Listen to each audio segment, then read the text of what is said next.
அன்புள்ளம் கொண்ட அன்பர்களுக்கு உங்கள் துர்க்கைதாசனின் நன்றி கலந்த வணக்கம். சங்கடங்களை தீர்க்கும் சனி 20/12/2023 புதன்கிழமை இரவு 11:30 மகர ராசியிலிருந்து கும்ப ராசிக்கு செல்கிறார். கும்ப ராசியில் சனி அவிட்டம், சதயம், பூரட்டாதி நட்சத்திரங்கள் அமர்ந்து தனது பலன்களை தருவார். கும்ப ராசியில் அமர்ந்த சனி மேசம், சிம்மம் மற்றும் விருச்சிக ராசிகளை பார்ப்பார். துலாம் ராசி அன்பர்களே, தங்களுக்கு யோகக்காரனும் உயிர் நண்பனுமாகிய சனி தங்கள் ராசிக்கு 7ஆம் ராசியை பார்ப்பதால் குடும்பத்தில் இருந்த பகைமை, வேற்றுமை விலகும். இங்கு ஒன்றை கவனிக்க வேண்டும். குடும்பம் என்பது வேறு, காதல் என்பது வேறு. காதலில் வேற்றுமையும் பகைமையும் உண்டாகும். திருமண தடை போன்ற அனைத்து தடைகளும் விலகும். தங்கள் ராசிக்கு பாதகமான இடத்தையும், அதாவது சிம்மத்தையும் பார்க்கிறார். பாதகமான இடமும் லாபத்திற்குரிய இடமும் சிம்மம் என்பதால் இவரது பார்வையால் லாப தடை விலகும். நாம் செய்த பாதகமான செயலிலிருந்து மீள வேண்டும். தவறினால் நன்மைக்கு பதில் சனியால் தண்டனையை பெற்றே தீர வேண்டும். சாஸ்திர விதியை மீறினால் சனியால் இந்த ராசிக்காரர்கள் கண்டிப்பாக தண்டிக்கப்படுவார்கள். தனது குடும்பம் இடமான விருச்சிக ராசியை சனி பார்க்கிறார். குடும்பத்தில் இருந்த தடைகள், சுகமான பாதிப்புகள் மெல்ல மெல்ல விலகும். அதே சமயத்தில் பிடிவாதம் பிடித்தால் சனியின் கோர பிடியில் சிக்கியே தீர வேண்டும். உயிர் நண்பனாக இருந்தாலும் தண்டிக்காமல் விடமாட்டார். சனி வழியே சென்றால் சனி இந்த ராசிக்காரர்களுக்கு நற்பலன்களை அள்ளி கொடுப்பார். சித்திரை நட்சத்திர அன்பர்களே, 20/12/2023 முதல் 7/7/2024 வரை மிக்க கவனமும் எச்சரிக்கையும் தேவை. சில சமயம் விபத்துகள் கூட ஏற்படலாம். மின் சாதனங்களை பயன்படுத்தும் போதும் கவனம் தேவை. சிக்கல்கள், மனக்குழப்பங்கள் ஏற்படும். நிதானமாக பொறுமையாக செயல்பட்டால் பாதிப்புகள் இருக்காது. அவசர முடிவை தவிர்க்க வேண்டும். 8/7/2024 முதல் 1/8/2025 வரை தடைகள் விலகும். தொழில் உத்தியோக முன்னேற்றம் காணப்படும். எதிர்பார்த்த இனிய நற்காரியம் நிறைவேறும். கல்வியில் மேன்மை உண்டாகும். சுப நற்காரியங்கள் இனிதே நடைபெறும். 2/8/2025 முதல் 25/8/2026 வரை மிக மிக கவனம் தேவை. அலட்சியம் ஆபத்தை தரும். எதிலும் நிதானத்தை கடைபிடிக்க வேண்டும். அவசர முடிவை தவிர்க்க வேண்டும். எடுத்தேன் கவிழ்த்தேன் செயல்பட்டால் மிக்க பாதிப்புகளை சனியால் சந்திக்க நேரிடும். சுவாதி நட்சத்திர அன்பர்களே, 20/12/2023 முதல் 7/7/2024 வரை மிக்க நன்மையான காலகட்டமாகும்.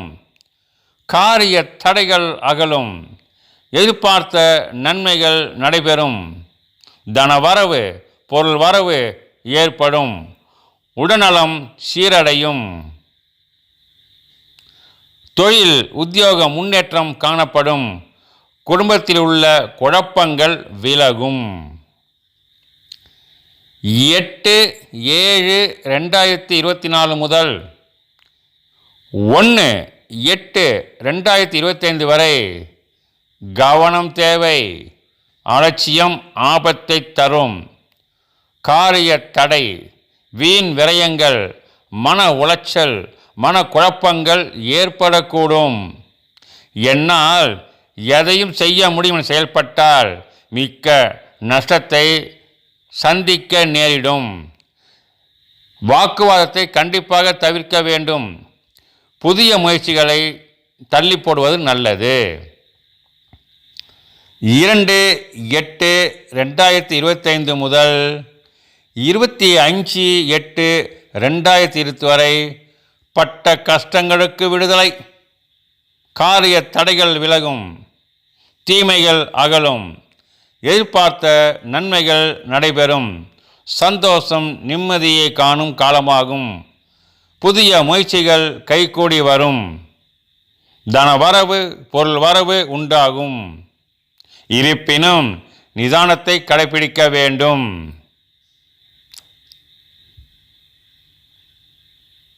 விசாகம் நட்சத்திர அன்பர்களே, 20/12/2023 முதல் 1/8/2025 வரை மிக்க அருமையான காலகட்டமாகும். எதிர்பார்த்த நியாயமான காரியம் ஈடேறும். தொழில் உத்தியோக முன்னேற்றம் காணப்படும். காரிய தடைகள் அகலும். சில பேர்களுக்கு அவர்களை சார்ந்ததாலேயே அவர்களுக்கு தீமையும் நடைபெறக்கூடும். எனவே கவனமாக இருப்பது நல்லது. நம்பிக்கை வைத்து பாதிப்பு அடைவதை விட எச்சரிக்கையாக இருந்து பாதிப்பிலிருந்து தப்பிக்கலாம் அல்லவா?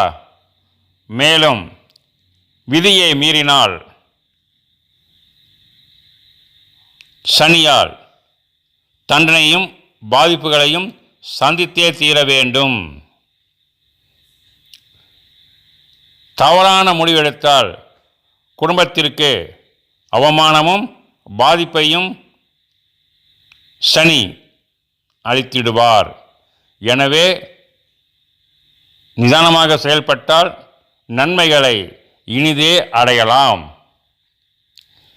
2/8/2025 முதல் 25/8/2026 வரை மிக்க கவனம் தேவை.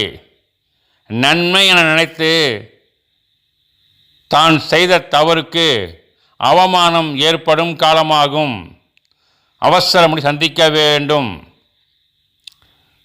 வம்பு வழக்கில் சிக்க நேரிடும். கோர்ட்டு கேஸுக்கு செல்ல நேரிடும். எனவே பொறுமையாக இருந்தால் இந்த பாதிப்புகள் கிடையாது. சொந்த காசிலேயே சூனியம் வைத்து கொண்ட நிலை இந்த காலகட்டத்தில் சந்திக்க நேரிடும். எனவே பொறுமையாக இருந்து செயல்பட்டால், அவசர முடிவை தவிர்த்தால் சனியினால் பாதுகாப்பு ஏற்படும். இல்லையேல் கர்மத்தின் பலனை, அதாவது இதற்குண்டான தண்டனையை சனி கொடுத்தே தீர்வார். குரு தசா அல்லது கே தசா நடப்பவர்கள் மிக்க கவனமாக இருக்க வேண்டும்.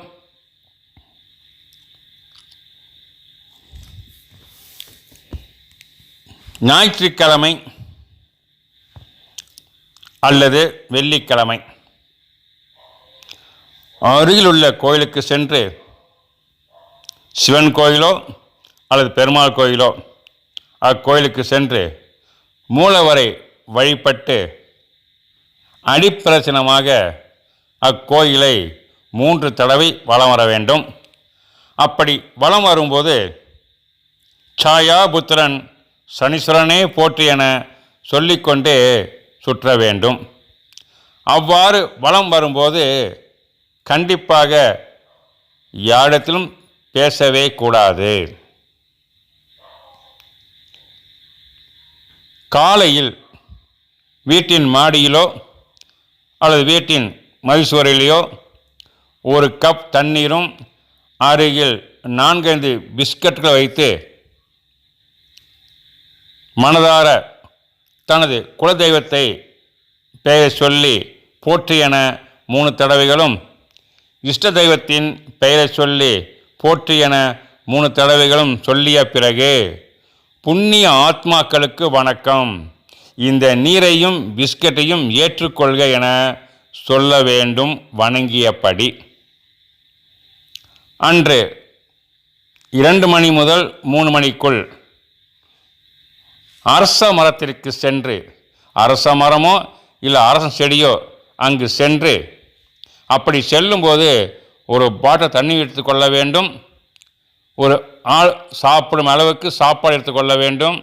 அந்த மரத்தடியில் தண்ணீரை ஊற்றிவிட்டு அந்த சாப்பாட்டை அம்மரத்தடியில் பிரித்து வைத்து, புண்ணிய ஆத்மாக்களுக்கு வணக்கம், இந்த சாப்பாட்டை ஏற்றுக்கொள்க என சொல்லிய பிறகு, சாயாபுத்திரன் சனியே போற்றி என 3 சொல்லி வணங்கி வழிபட வேண்டும். இந்த வழிபாட்டை அடுத்து வரும் சனிப்பெயர்ச்சி வரை நாம் வழிபட வேண்டும். இந்த பதிவு தங்களுக்கு பிடித்திருந்தால் லைக் பண்ணுங்கள், ஷேர் பண்ணுங்கள், சப்ஸ்கிரைப் செய்யுங்கள், பெல் ஐக்கானை தட்டுங்கள். அப்போதுதான் எனது பதிவு தங்களுக்கு கிடைக்கும். மீண்டும் சந்திப்போமா? நன்றி, வணக்கம்.